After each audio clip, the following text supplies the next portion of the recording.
Hi everyone, I've been asked by several of you to show off what our caravan looks like. So here's a view from the outside. Yeah, it looks like a tent, doesn't it? That is our awning. Some people, like if you look at the caravan over there, have awnings that are bigger than their caravan. But the one that Tim's parents have is just a little porch-sized awning, just to cover the porch. Cover the porch, haha. Just to cover over the front door, so you've a porch, really. Yeah, it's a really big porch, but a place to leave your wet belongings, leave your shoes, that kind of stuff. So here is a caravan we used, and here's our car, which pulled it all the way from Lincoln. Yay, little car. And there's Tim, who drove. Yeah. It was an interesting experience. My first ever time towing something that big with a car that small on some fairly narrow roads. You've always got to remember that that's just a foot wider each side than you are. Yes, and we have named the caravan Mr. Toad because it's Toad. Get it? And also because some of the twisty-turny Welsh roads made it a bit like Mr. Toad's Wild Ride. Right, so we'll go inside the porch and I'll show you around there.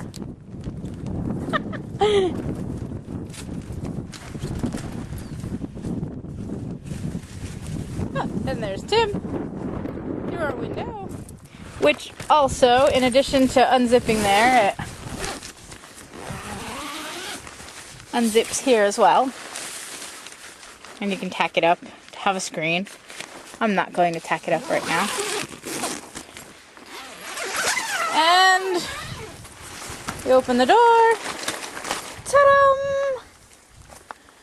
Welcome to our porch. So it's a rather big room. It's about the size of our tent that we had last year, actually. Not quite that big. Yeah, whatever. And, right, so we've got an outdoor table over here with the crockpot and George Foreman grill just hanging out over there, keeping them out of the rain and out of the kitchen because the kitchen is quite small. Bag full of recycling because they recycle everything in Wales. So pretty much half of our rubbish becomes recycled.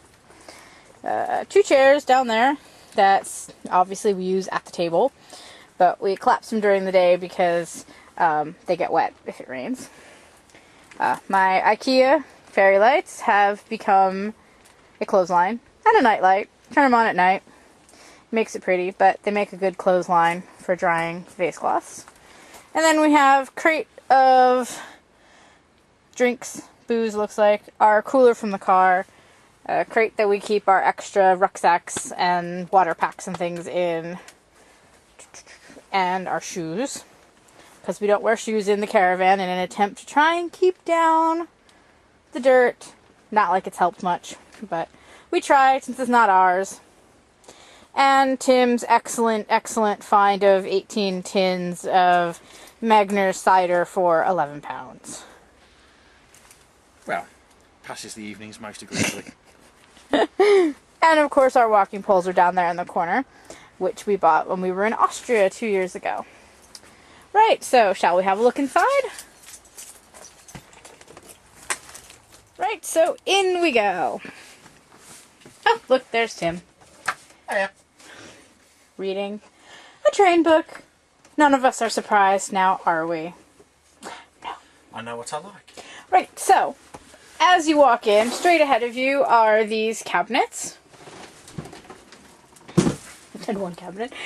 And immediately to your right is the kitchen. Now, you may be going, kitchen? How is this a kitchen? But this part folds open to have your sink. And this part is the stove. And then you've got the grill and the oven. And lots of cabinets and storage space for all of your various things that you need. Including a toaster, some bowls. I keep calling the log on to Facebook button because, well, it's me. pots and pans.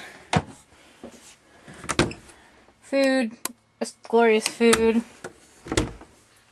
More food, glorious food, as well as cleaning supplies and other things. Dishwashing things. Utensil things. Fridge.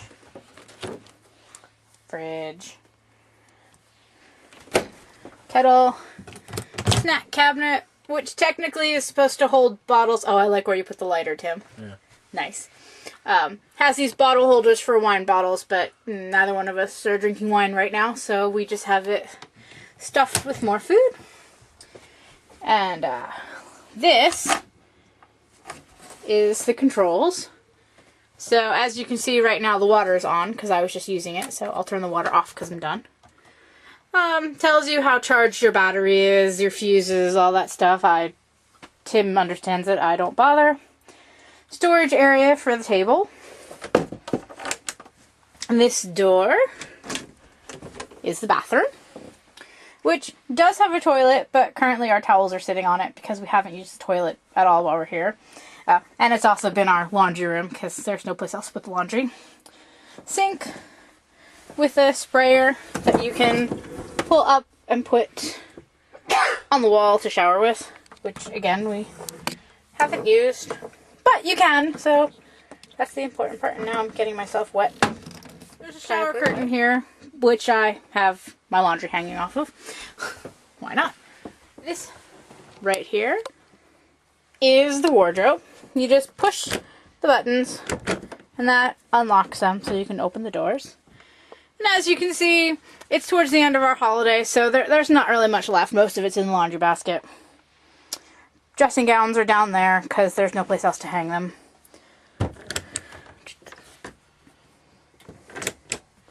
Tim is sitting on one of the sofas. And over here, with his feet, is the other sofa.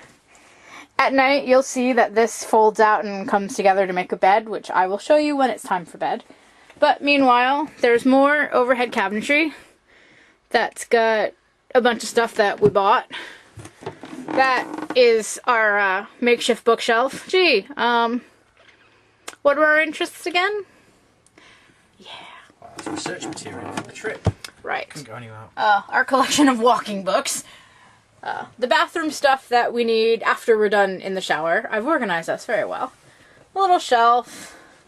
Another cabinet, which has more books, a heater, some of Tim's notebooks. Binoculars. Binoculars. That was the mess that got tidied up. Okay, well I won't open that one then. Yeah. Got a mess that's gotten tidied up. And the best feature of all of the caravan, heat. If it is cold, which it has been on several occasions, we can turn on electric heat. blower fans, And like in there's a car.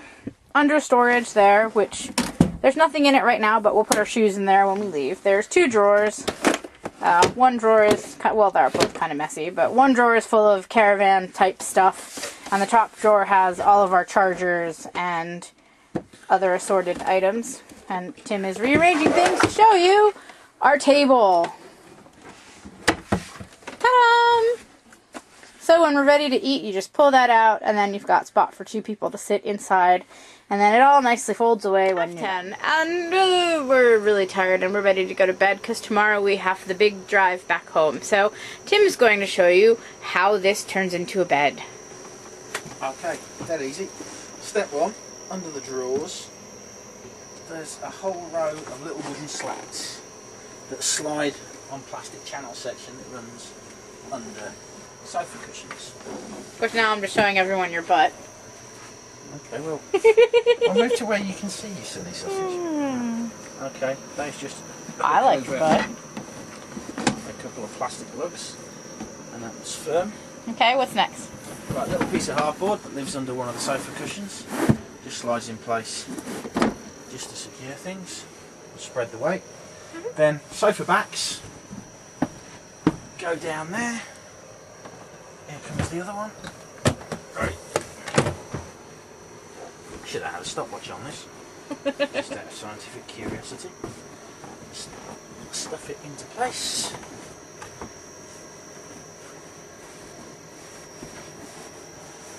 And then, rather than tuck sheets into place, we just make a duvet sandwich with us as the filling. One duvet, that's quilt. We know what duvets are. We have IKEA in the US.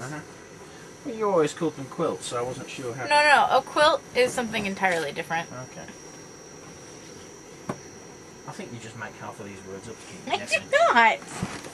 Quilt is if you've quilted. Okay. I think you're thinking of the word comforter, Okay.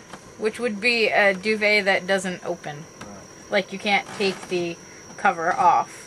So it's called a quilt if you quilt it. So, Yeah. so you call it a duvet if you duvet. Is that right? Okay. It almost makes sense. So Yeah. check the pillows into place. Yeah. One more duvet to go on us. And it's our pretty one from our bed at home. so that's bish, bash, Whoa! It's getting dark. bosh. Are you going to bed now in your jeans? Yeah, it's been a long day. Oh, it's dark Well, now. it's safe time getting dressed in the morning. Good night.